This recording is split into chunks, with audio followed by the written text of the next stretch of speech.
벌써 네 번째 영상입니다. 이 향리인데요. 아전이죠, 아전. 사또 옆에 있는 아전을 생각하시면 됩니다. 자, 이 논문을 쓰신 분은 지방행정, 그러니까 현대적인 분야에서는 지방행정, 조선 때도 지방행정에 관련된 것만 하시는 교수님이세요. 실질적인 지방행정의 업무 처리는 사또, 그러니까 우리 과거 시험을 급제해서 지방으로 파견되는 이런 분이 아니라 향리가 맡았다라고 주장을 하시고 있고요. 서리라고 하는 이 똑같은 아전이긴 한데 서리는 지금의 중앙직 공무원, 그리고 지방직이긴 하지만 서울특별시 한성 안의 업무를 담당하는 이런 사람들이 서리. 그 다음에 외아전, 우리말 한성 밖에, 한양 밖에 있는 아전, 외아전은 지방향리 근무를 하고 있는 이런 그 관원들이라고 할 수 있습니다. 자, 이런 향리가 어떤 역할을 했느냐? 자, 기본적으로 향리는 그 지역에 터전을 두고 있는, 요새 말로 따지면 이 향리의 신분이 그 지역에서 나름 그래도 나는 제가 서울시 서대문구 살고 있는데 서대문구에 문화체육은 무조건 여기선 내가 최고야. 또는 내가 서대문구에 있는 예를 들어서요. 내가 상업, 장사, 이런 번영회 이쪽에서 내가 최고야. 나름대로의 그 지역의 배경을 탄탄하게 두고 있는 분들이고, 영속성. 특별하게 자기가 죽거나 못하지 않은 이상은 아전을 계속 할 수가 있는 거고요. 그리고 인적 관계가 중요하죠. 어차피 옛날에 공동체 사회고 거주 이전의 자유가 많이 없었기 때문에 지역 주민의 사람들 웬만큼 다 알고 있었던 거고, 아무래도 이게 조선시대가 법치 이전에 인치죠. 좀 친하게 지내면 좀 아름아름 어떻게든 처리하고 이런 거 있잖아요. 그런 관계가 중요하다는 거, 그 역할의 중심에 아전이 있었다는 거고, 그 다음에 역을 증발한다.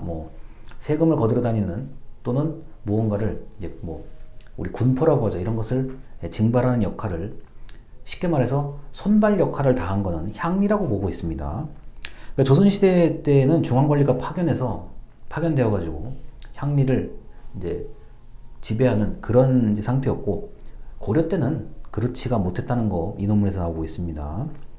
자, 여기서 이제 향리의 장점이 이제 하나 나오는데요. 문해력이라고 제가 강의자를 적었어요. 문해력, 글자를 읽을 줄 알아요. 당연히 관청이 있는데 글자 못 읽으면 안 되잖아요. 관청에서 글자를 읽을 줄 아는 그런 문해력은 있었는데 하는 일은 너무나 잡다한 업무였다라고 이 논문에는 서술하고 있습니다. 우리가 보통 사또에 대해서만 얘기를 하지 향리에 대해서 이제 관심을 가지는 사람들이 많지는 않거든요. 그래서 이제 이 저자 교수님께서는 사또가 아니라 향리를 보자고 얘기를 하는 거. 전 그거 동의하고, 우리가 맨날 드라마나 이런 거 보면은 이 아전들이 굉장히 교활하고 이렇게 부정부패만 하고 이렇게만 나오는데, 그렇기도 하지만 아닐 경우도 많았다는 거예요. 이제 잡무를 담당하는 게 이게 보통 일이 아니었을 것 같아요. 우리가 보통 아전이 보통 6명이잖아요.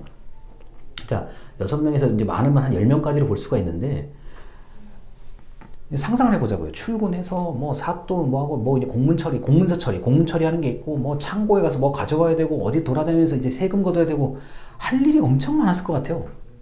그리고 아전이 어떤 업무도 가지고 있어요? 질서유지 담당, 단속 업무도 할 수 있단 말이에요. 이렇기 때문에 굉장히 일이 많았을 거라고 봅니다. 자, 그리고 이제 목민심서에 이런 얘기 나오죠. 향리가 주인이고 수령은 나그네다라는 얘기가 나와요. 이 얘기가 굉장히 많은 걸 담고 있습니다. 지금도 여러분들 기관장, 공공기관의 기관장이라든 공기업의 기관장 하시는 분들은 임기가 딱 정해져 있잖아요. 임기가 연장되냐 아니냐의 문제인데, 자, 외부에서 와요. 근데 외부에서 오신 분들이 내부의 그 많은 조직원과 조직의 상태를 정확하게 알고 정확하게 관리하기가 쉽지가 않습니다. 그리고 어느 순간이 되면 이런 기관장분들은 떠나요. 이 목민심서 같은 거 보면은 정말 많은 걸 느낄 수가 있는 게, 저 개인적인 생각입니다. 이 정약용 다산 선생님께서는 이미 그때 원리를 파악을 한 거예요. 아무리 수령이 어쩌고저쩌고 해도 수령은 임기가 다 되면, 또는 어떤 뭐 승진, 만약에 중앙에서 올라와라 하면 가는 거예요. 자, 그런데 향리는 죽을 때까지 해요. 목민심서에 이제 정약용 선생님도 이제 사또 생활을 좀 하셨기 때문에 이제 이 얘기를 쓴 건데, 너무나 정확하게 표현을 하고 있는 거예요. 제가 보기에는 현재도 똑같아요. 어차피 일하는 공무원들이 있는 거고, 자, 뭐 시험을 보든 면접을 보든 그렇게 채용된 공무원이 있는 거고, 위에 이제 장을 하시는 분들은 그 정치적으로 임명되거나 이런 분들이잖아요.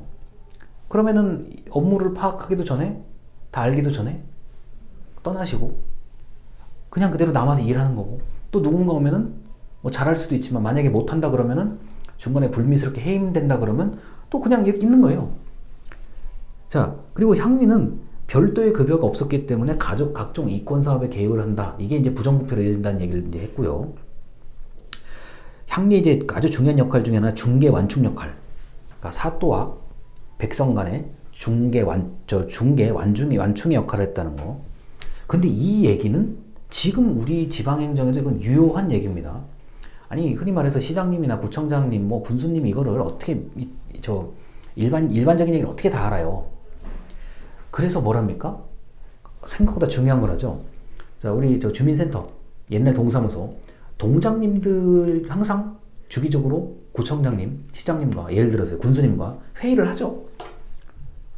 동의 어떤 기본적인 동향, 어떤 식으로 지금 일이 그 동네의 쟁점이 뭔지, 이런 것들은 동장님을 통해서 가장 공식적으로 들을 수 있는 거고요. 그 다음에 담당 공무원, 지금 담당 공무원이 워낙 많은데, 담당 공무원들이 뭐 예를 들어서 여성 문제는 지금 뭐 요런 사람들이 지금 활동을 열심히 하고 있고, 요런 단체가 지금 저희 관내 우리 구역에 있습니다. 또 뭐 예를 들어서 뭐 예산과다 그러면 지금 저희가 돈을 써야 되는데 지금 어떤 동네가 지금 뭐 좀 많이 급하다, 뭐 어떤 동네가 좀 목소리가 크다, 뭐 이런 것들이 이게 쭉 올라가잖아요. 근데 이 역할을 옛날에 향리가 당연히 했었다고 보는 거예요. 그리고 제가 봐도 이건 맞는 거예요. 아니, 예를 들어서 수령이 왔는데 오늘 이제 처음 왔는데 인사를 해야 되잖아요. 인사 이때 왜 안 했겠어요? 지금보다 훨씬 심하죠. 아, 여기는 우리 뭐 예를 들어서 뭐 우리 서원에 뭐 누구시고, 저쪽은 뭐 어디 뭐 몇 대죠 어쩌고 이거 안 했을 거란 말이에요, 분명히요. 그런 거를 소개하고 뭐 이렇게 중개하는 그런 역할을 담당했던 그 사람들이 바로 향리라는 거. 그래서 향리 역할이 생각보다 굉장히 중요했다는 것을 이 논문에서는 밝히고 있는 거고, 이런 논문이 없다고 하면은 아마 이렇게 생각할 수도 있어요. 뭐 사또는 항상 착한 사람, 향리는 맨날 나쁜 사람, 이렇게 생각할 수도 있는데, 제가 이 논문을 봤을 때는 그거는 이제 사람의 개별적인 문제고, 향리가 생각보다 엄청 많은 역할을 했구나 이제 느낌이 듭니다. 만약에 이게 산골짜기 있으면 어떡할 거예요? 산골짜기 있으면 정말 가야 되는 거고, 뭐 옛날에 뭐 전염병이 문제가 아니라 뭐 호랑이부터 온갖 게 다 있었을 텐데, 잘못하면 이게 죽는 경우도 있을 거란 말이에요. 그래서 이러한 일을 많이 했구나 라는 것을 이제 조선시대에 이제 향리에 관련된 논문에서 좀 볼 수가 있습니다. 자, 일단 여기까지입니다. 감사합니다.